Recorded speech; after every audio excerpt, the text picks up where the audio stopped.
Hello, good morning. It's Friday the 15th. I'm FX Plu and this is the market brief.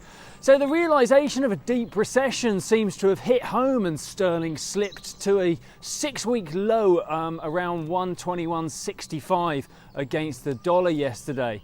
The dominance of the service sector will naturally cause a longer slowdown as services will be amongst the most delayed in reopening. Indeed, the current forecast of about a 30% contraction in Q2 GDP could turn out to be rather optimistic if all those restaurants and bars don't open on the 4th of July.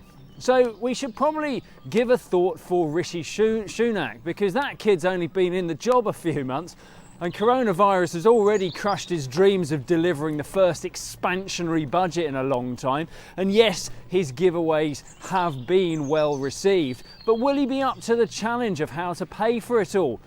Having finally got out of austerity, is a second wave on the horizon? Of course, in order to service all that debt, there'll be some pretty difficult decisions over spending, public services and indeed taxation. But at least this time the people have benefited directly through the furlough scheme, but it will still be challenging. Of course, another reason for Boris to be grateful for his strong majority. So Trump's been on. He said he was a fan of the stronger dollar now. Good for him. Probably a good thing too, because the dollar index rallied yesterday. But before we let all of that go to his head, thinking he's some kind of market mover, Powell was also on. He looks to have ruled out negative interest rates, and net, Powell trumps Trump in market influence. Sorry about that, Donald. Sorry about the pun as well. The pent-up supply in the US housing market is certainly something else to keep an eye on. Spring, of course, is usually the start of a surge in the market, but the virus risk is putting all that on hold this year. Add to that tighter lending standards and estimates that maybe 15% of mortgages will fall into arrears, and that market could be in for a tough old time of it all. Weekly jobless claims continued on trend with around 3 million new claims and nearly 23 million continuing claims. All pretty much par for the course right now, but the recovery story would of course like to see those numbers dropping off quite soon. Over in the EU, they still can't agree on a coordinated way to fund the effects of the pandemic.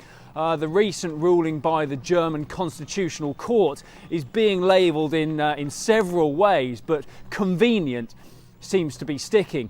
It's certainly more polite than some terms that have been attached to it, but it is pretty convenient. They would surely love to provide more aid. Normally they would, you know them, they're Germany. But sadly they're simply not allowed to because of that nasty court ruling. Do you buy it? I'm not so sure. And will it stick? Well, it would certainly be the end to any plans of a more federal union. And with all the cracks from one crisis after another, all you need is something like Brexit to end well for the UK, and surely you've got to question the future. Far be it for me to call the end or 2020 as the beginning of the end of the Eurozone, but Brussels certainly has an uphill battle to hold it all together. And as a friendly reminder from the markets, just to top it off, euro dollar slipped yesterday to about 107.75. Right, that's it, topping off the week today. Have a wonderful weekend. Back stronger on Monday. I'll see you then. If you do not have a clue, then just tweet through and ask FX Blue.